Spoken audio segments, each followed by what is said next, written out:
Karena sebenarnya energi ini harusnya dari gula. Karena gulanya tidak bisa masuk ke sel, maka energi diambil dari lemak. Makanya orang tadi kalau pertama kalinya dia itu gemuk, karena gulanya tidak diatur, maka lama-lama jadi kurus. Karena lemaknya itu dilakukan penguraian untuk jadi energi ini. Ya, penguraian ini. Nah, kalau penguraian ini ada kurang untungnya. Kalau ini terjadi penguraian banyak, maka akan ada yang namanya sisa zat yang namanya keton. Itu. Udah hafalkan namanya keton ya. Nah, keton ini racun untuk tubuh. Kemudian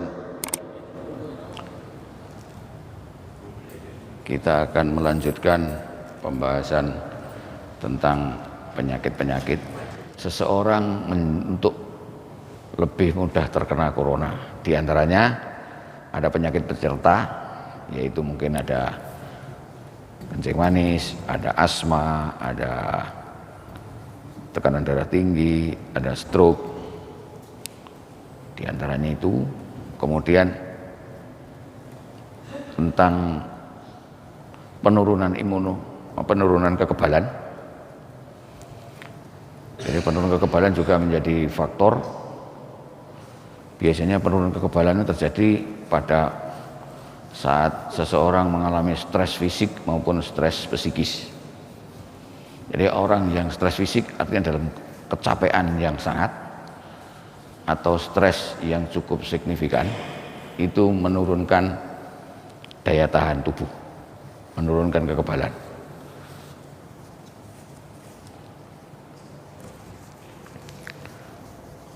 Kemudian ada orang-orang tertentu yang memang cenderung mempunyai kecenderungan mudah terjangkit corona.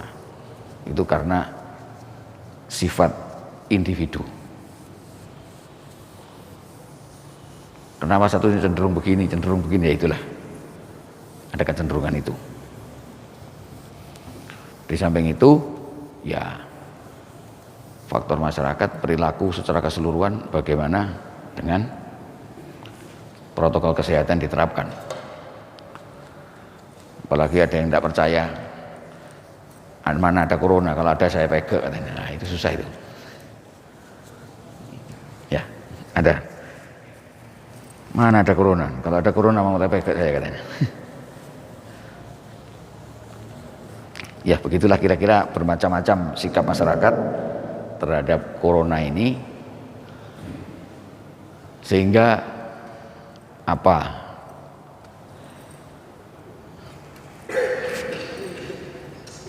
Sehingga apa yang muncul bermacam-macam sikap juga. Oke, sekarang kita akan lanjutkan tentang kencing manis. Di mana seringkali di masyarakat muncul bahwa kencing manis itu katanya ada yang kering, ada yang basah katanya. Sebenarnya secara ilmiah, secara medis tidak ada klasifikasi kencing manis basah dan kering. Jadi secara umum klasifikasi kencing manis itu biasanya ada 4. Yang pertama yang disebut dengan tipe 1. Yang kedua ada tipe 2. Yang ketiga ada yang terkait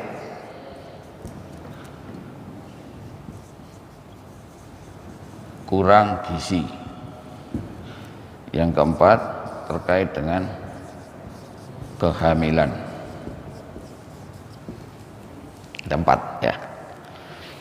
Tipe 1, kencing manis tipe 1 ini yang juga disebut dengan yang bergantung insulin. Jadi pengobatannya tidak ada kecuali harus insulin. Ini yang tipe 1. Biasanya ini cenderung pada kasus usia muda.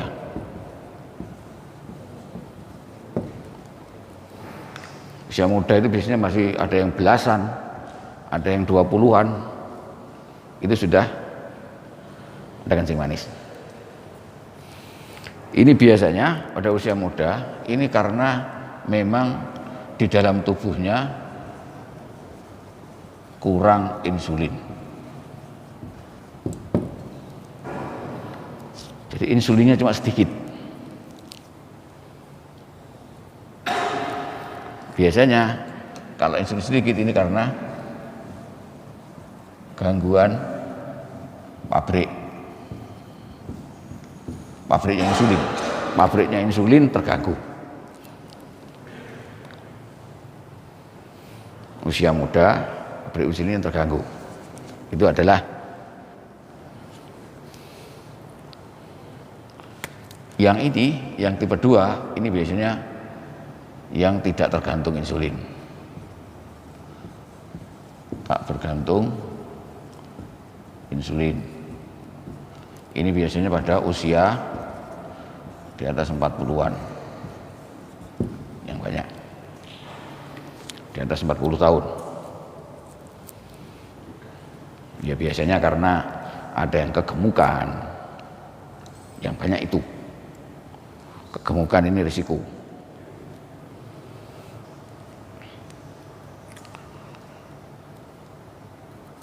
Yang terkait gizi, ini ceritanya pada masa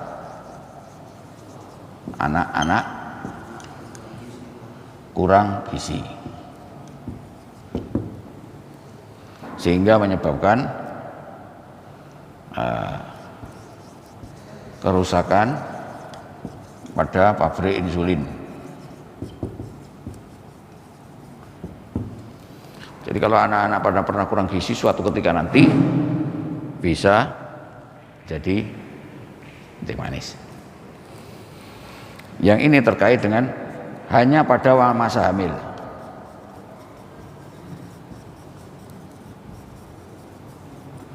Tentu saja ini khusus pada perempuan, laki-laki tidak ada yang hamil masalahnya. Jadi ada perempuan tertentu yang pada waktu hamil dia diabetes. Sebelumnya enggak. Setelah putranya lahir ada, enggak diabetes lagi. Jadi khusus pada waktu hamil aja. Ada ini. Jadi kira-kira penggolongannya ini loh. Terus kenapa kok ada basah, ada kering? Ya biasanya ada orang yang kena diabetes itu badannya gemuk. Itu konon katanya, oh itu yang basah. Kalau yang kurus itu yang kering. Padahal tidak seperti itu. Jadi pada dasarnya orang yang kena diabetes itu pada umumnya awalnya dulu itu semuanya kondisinya ya badannya biasa, ada yang gemuk. Nah, kemudian ketika kena diabetes dan tidak dilakukan perawatan dengan baik, maka lama-lama akan menjadi kurus. Siapapun yang dulu gemuk jadi kurus.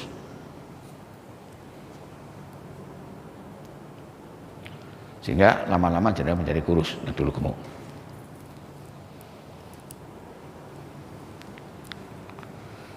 Ceritanya begitu. Jadi sebenarnya tidak ada basah kering, tetapi yang ada adalah ini. Ada yang mulai anak, ada yang sudah dewasa, ada yang terkait dengan kurang gizi dulu, ada yang terkait dengan kehamilan. Ya penanganannya relatif kalau kita ngomong ya sama. Jadi pada awal harus melakukan seperti kemarin yang kami jelaskan. Satu, itu harus atur makan. Nah, ini mesti wajib ini. Atur makan. Dua, olahraga. Yang ketiga, baru obat. Tidak bisa dibalik. Jadi ini urutan ini ya. Urutan. Jangan sampai pokoknya ada obat saya sesuka saya, jangan. Jadi urutannya begitu. Itu kira-kira. Jadi klasifikasinya begini. Kalau yang ini wajib insulin terus. Tidak bisa. Karena pabriknya memang begitu. Kalau yang ini suatu ketika bisa menggunakan insulin. Suatu ketika tidak perlu insulin. Kalau yang ini biasanya hampir mirip dengan ini, tapi ini jarang ditemukan yang ini. Kalau yang kehamilan ya hanya risiko aja, suatu kalau hamil nanti harus dilakukan penanganan. Karena orang-orang yang hamil itu diabetes biasanya bayinya besar-besar. Jadi kalau ada seorang ibu melahirkan dengan berat badan bayinya itu di atas 4,5 kilo, itu pantas dicurigai mungkin ada kasus gula. Biasanya 4,5 kilo biasanya. Bayinya sampai 5 kilo, perlu. Gini kira-kira, ya. Selanjutnya kita akan membahas perjalanan penyakitnya seperti apa diabetes itu. Ya, gimana? Ya. Beberapa ciri dari orang diabetes itu adalah sering kencing, terus lapar terus. Terus satunya itu apa? Jadi, terus? Kencing, lapar terus lupa satunya. Hanya sekarang untuk mengembalikan fungsi pabriknya di situ disebutkan kurang insulin. Sekarang untuk memfungsikan kembali pabrik untuk memfungsikan insulin itu apa? Ada hubungannya dengan part itu? Untuk mengembalikan pabriknya insulin. Ya, kalau pabrik sepeda motor, pabrik itu kita ganti spare part bisa. Lah ini spare partnya tidak ada ini. Yaitu ini tadi. Jadi maksud atur pola makan itu orang-orang yang dikurangi padahal sering lapar. Lapar terus dalam diabetes itu. Ya, jadi makanya ini akan saya ceritakan ulang bahwa bagaimana perjalanan penyakit orang kencing manis. Pada awal kemarin saya sudah bilang kalau kita makan maka ini akan diserap oleh usus, ya, kemudian akan diangkut darah, kemudian harus masuk sel. Dari sini baru dimanfaatkan. Nah, masalahnya kencing manis itu biasanya di sini.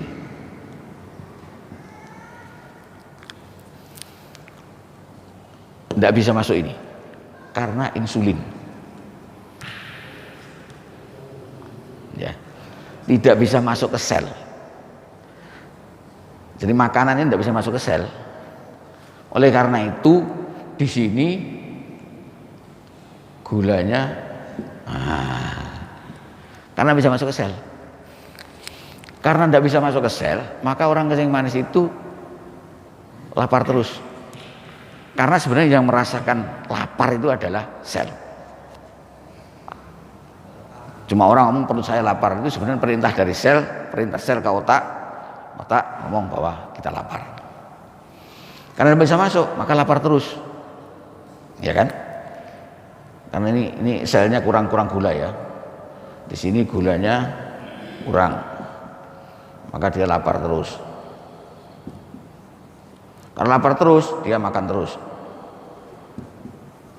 Nah, karena makan terus, ini tambah tinggi, tidak selesai. Ya, ini. Nah, karena ini tambah tinggi, ini nanti apa?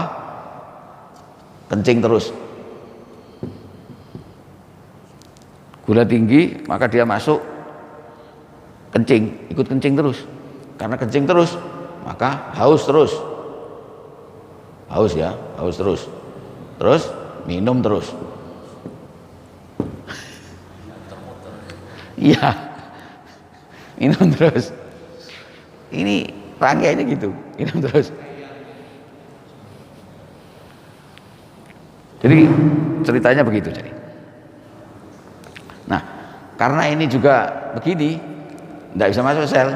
Ini berat badan turun terus. Walaupun makan banyak, berat badan tidak bisa naik.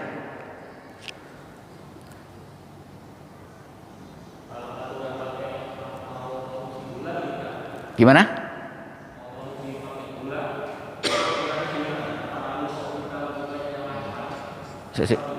Saya sebentar Pak, tidak begitu jelas. Kalau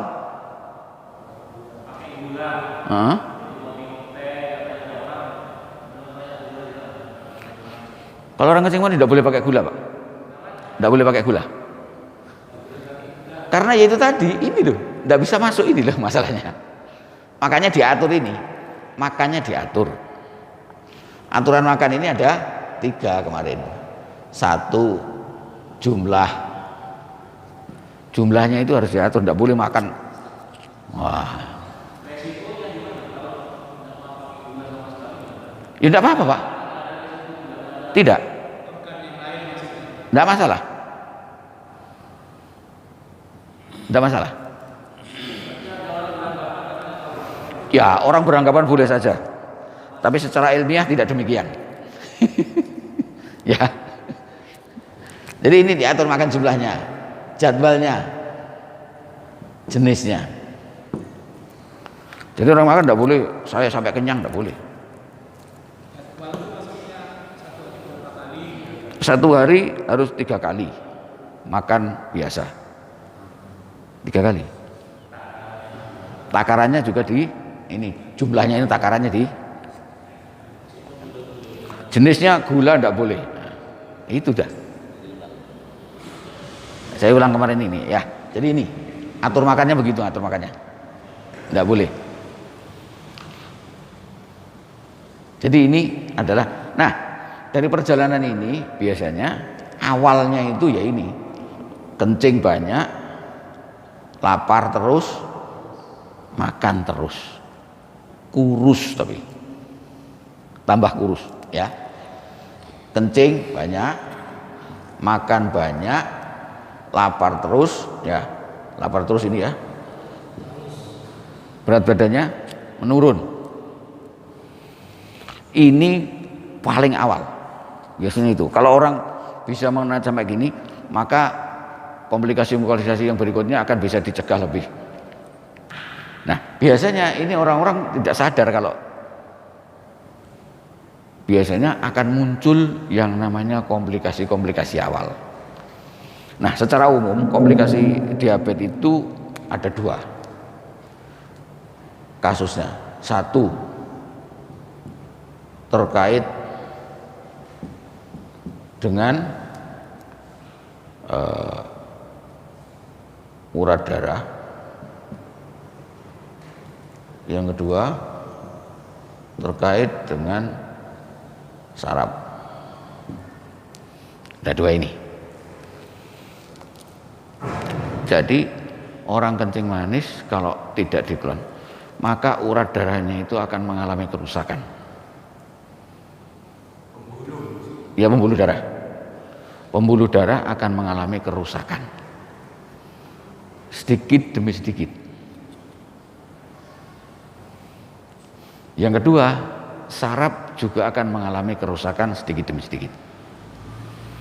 Yang sedikit itu apa? Misalkan kalau pembuluh darah 1, yang paling awal biasanya penglihatan menjadi kabur. Itu komplikasi sudah. Saya penglihatan kabur, ganti kacamata tetap kabur. Itu karena komplikasi diabetes. Itu yang paling awal. Biasanya di situ. Karena yang paling halus pembuluh darah itu biasanya di mata.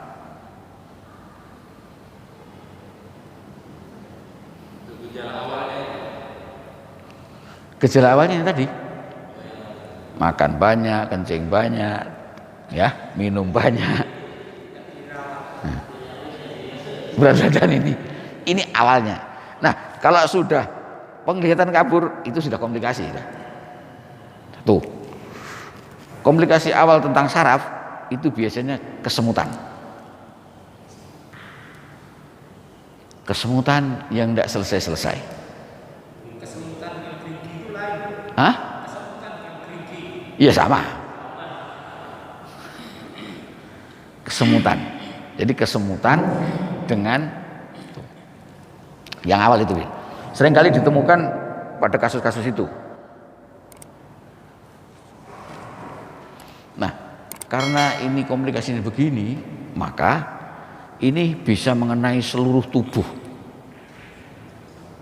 mulai dari yang paling halus sampai yang paling kasar. Yang ini yang halus biasanya itu, nanti bisa ke ginjal, bisa ke jantung, bisa ke otak, karena ini. Nah, kasus-kasus berikutnya biasanya luka yang tidak cepat sembuh, tetapi cepat berkembang menjadi infeksi.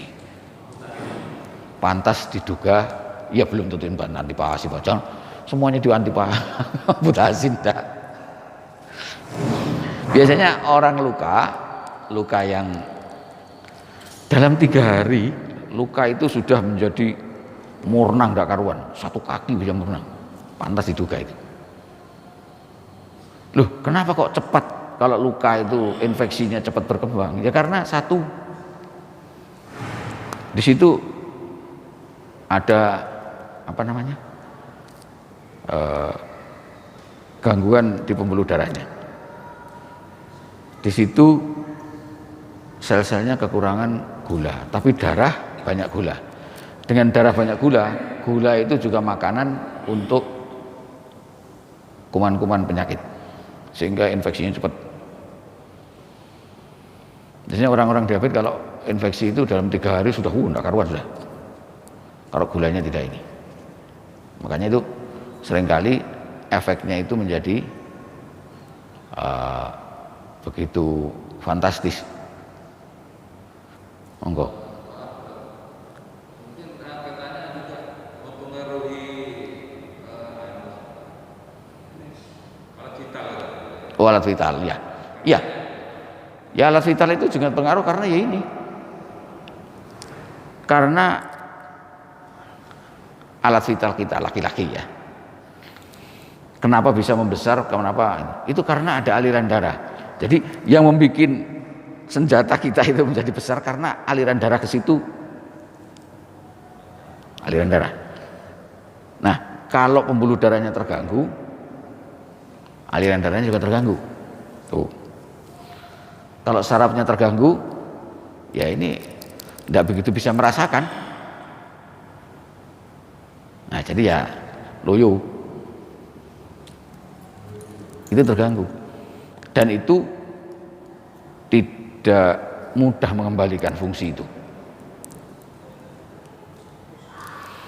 Itu biasanya, tapi enggak, itu pada sudah agak panjang. Tapi pada awalnya yang sering yaitu penglihatan kabur dengan kacamata tidak membaik biasanya.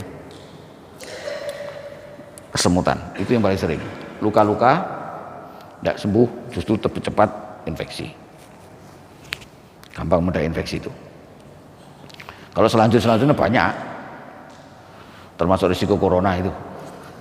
Karena apa? Karena pembuluh darahnya kualitasnya menjadi tidak bagus, karena rusak sedikit-sedikit. Bisa menjadi ke tekanan darah tinggi. Jadi orang yang sebelum diabetes tidak tekanan darah tinggi, diabetes lama-lama bisa tekanan darah tinggi. Karena apa? Karena di ginjal. Jadi pembuluh darah yang halus itu di mata, di ginjal juga. Di ginjal itu kalau pembuluh darahnya menjadi rusak, maka akan mengalami kerusakan ginjal. Banyak orang diabetes yang mengalami gagal ginjal, sehingga cuci darah. Bisa didata di rumah sakit sini, bagian cuci darah itu rata-rata yang cuci darah itu mesti karena diabetes. Cuci darah. Ke jantung, bisa serangan jantung, jantung koroner yang banyak. Ke otak, stroke.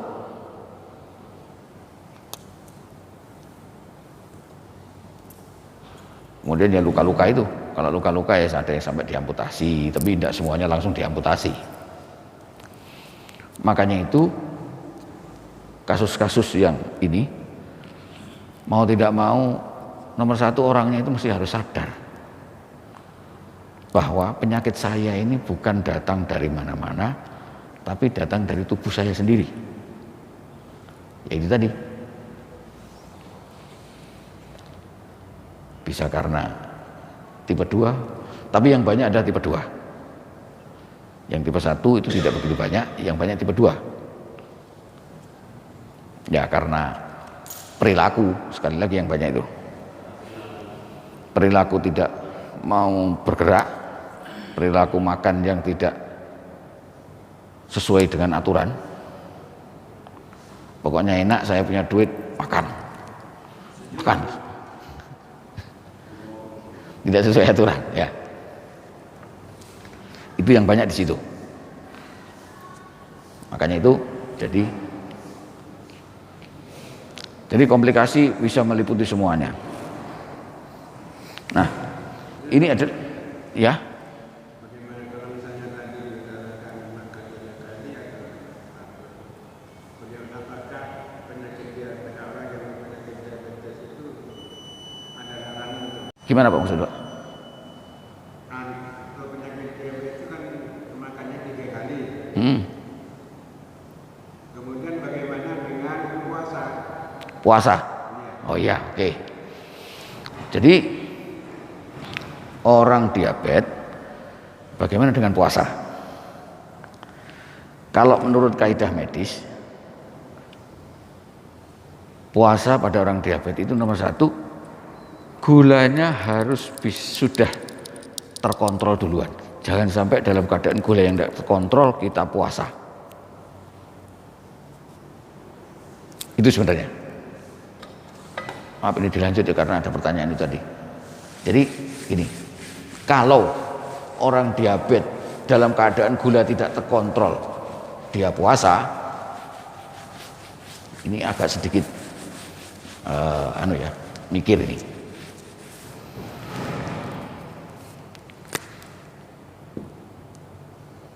Gula tak terkontrol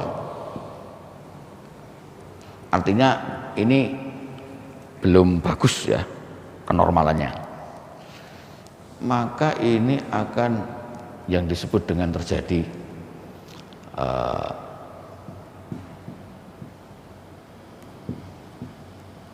penguraian lemak untuk energi. Karena sebenarnya energi ini harusnya dari gula. Karena gulanya tidak bisa masuk ke sel, maka energi diambil dari lemak. Makanya orang tadi kalau pertama kalinya dia itu gemuk, karena gulanya tidak diatur, maka lama-lama jadi kurus. Karena lemaknya itu dilakukan penguraian untuk jadi energi ini. Ya, penguraian ini. Nah, kalau penguraian ini ada kurang untungnya. Kalau ini dari penguraiannya banyak, maka akan ada yang namanya sisa zat yang namanya keton. Itu sudah hafalkan namanya keton ya. Nah, keton ini racun untuk tubuh.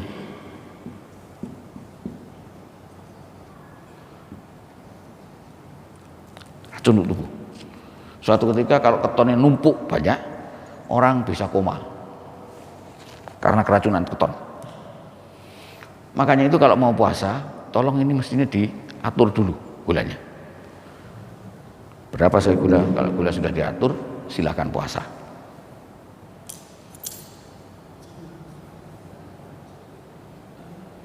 Biar tidak terjadi ini.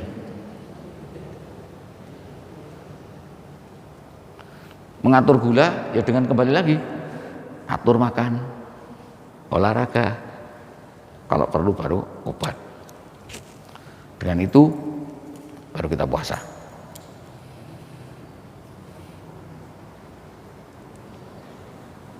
Kira-kira gitu Pak, biar kita tidak terjadi ini. Karena kalau terjadi ini mengembalikannya susah ini kalau sudah keracunan keton.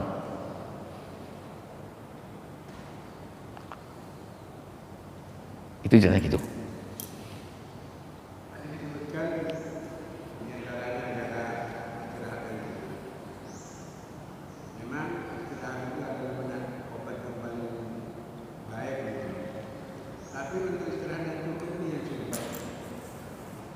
Maksudnya gimana Pak? Dengan tadi istirahat yang cukup pertama. Jadi yang pertama itu atur makan Pak. Yang kedua olahraga. Yang ketiga itu baru obat. Ini tingkat penanganan diabetes begini. Jadi harus atur makan pertama kali. Bukan istirahat. Kalau istirahat itu sudah menjadi semuanya orang bahwa antara istirahat dengan aktivitas itu harus seimbang. Semua orang. Nah, keseimbangan itu tergantung dari masing-masing kemampuan kita. Aktivitasnya seberapa apa, istirahatnya seberapa lama. Jadi pertama kali atur makan ini, atur makan. Jadwal makannya diatur, jumlah yang dimakan juga diatur, jenis yang dimakan juga diatur. Tuh. Kalau sudah ini, baru kita olahraga. Olahraganya ingat A 30 menit. 5 kali per minggu. Nah. Ya? Nasi jagung. Nasi jagung kalau satu obung banyak ya percuma. Semuanya harus di jumlah, jadwal dan jenis.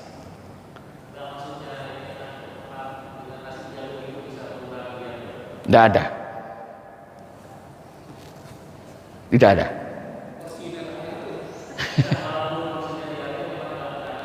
Semuanya harus atur porsinya.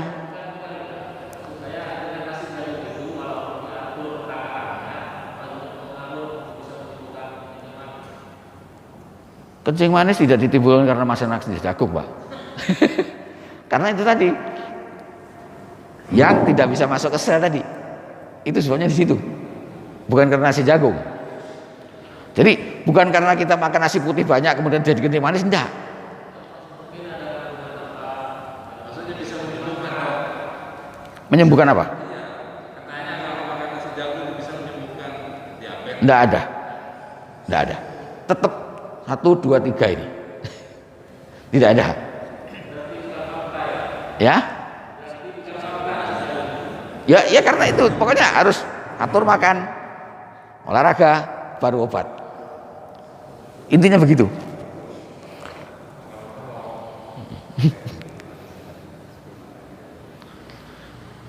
Ada yang mau makan ini enggak. Belum ada. Jadi semuanya belum. Kalau sudah diumumkan oleh secara ilmiah itu baru biasanya. Begitu kira-kira. Jadi harus, makanya itu orang yang kencing manis hidupnya harus lebih tertib. Lebih tertib. Itu persentasenya lebih karena faktor turunan atau karena perilaku? Ya, kembali kalau ngomong turunan ya seperti kemarin itu perilaku. Kalau keturunan, kalau bapaknya kena diabetes, kira-kira 30% anaknya bisa kena. Kalau ibunya 50% bisa kena. Kalau perilaku kembali lagi bahwa perilaku itu menetapkan 40% dari faktor itu. Jadi kita kembali kepada yang kemarin itu ada ada genetik, ya, keturunan ya. Yang kedua ada faktor lingkungan. Yang ketiga ada faktor pelayanan kesehatan, yang keempat perilaku. Ya, ini kembali lagi ke sini. Ini yang besar yang perilaku ini. Ya, lingkungan misalkan di lingkungan yang kumuh, yang banyak polusi dan sebagainya itu berpengaruh, Pak. Kepada penyakit-penyakit yang ada di situ, Jadi kalau makanya pola penyakit perkotaan dengan pedesaan beda. Coba sekarang aja kita lihat corona aja. Corona itu yang banyak kan di perkotaan. Di pedesaan kan tidak begitu banyak.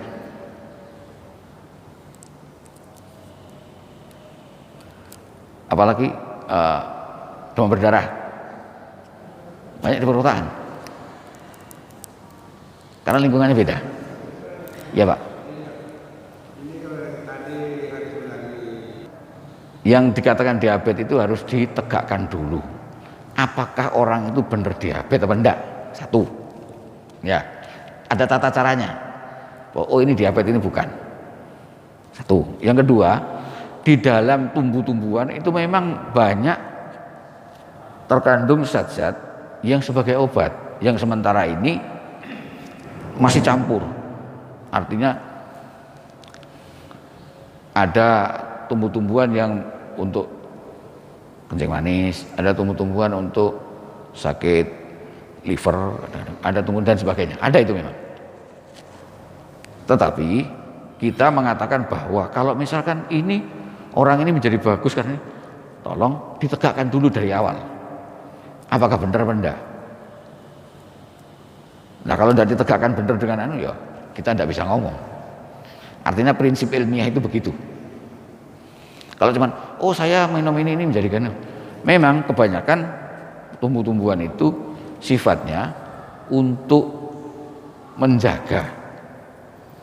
Tetapi tidak boleh, tidak hanya diminum sehari dua hari, tapi dalam jangka lama. Makanya kalau kita baca-baca itu ada banyak hal yang orang kenapa kok awet muda, hidupnya polanya begini ada. Tapi lama dikerjakan itu. Artinya itu belum dinisbatkan sebagai obat, tetapi untuk memelihara kesehatan. Ada. Dan sekarang kita mulai bahwa di negeri kita ini sudah mulai ada pemanfaatan obat-obat itu. Dan ada sekolahnya. Insya Allah di Surabaya ada itu tentang pengobatan tradisional. Sekolah resmi ada. Ada sekolah resminya. Ya. Monggo Pak. Oke monggo. Ya kira-kira demikian ya. Kita sudah lewat dari anu. Monggo moga-moga bermanfaat. Walaupun ini hanya sedikit. Kita akhiri. Assalamualaikum warahmatullahi wabarakatuh.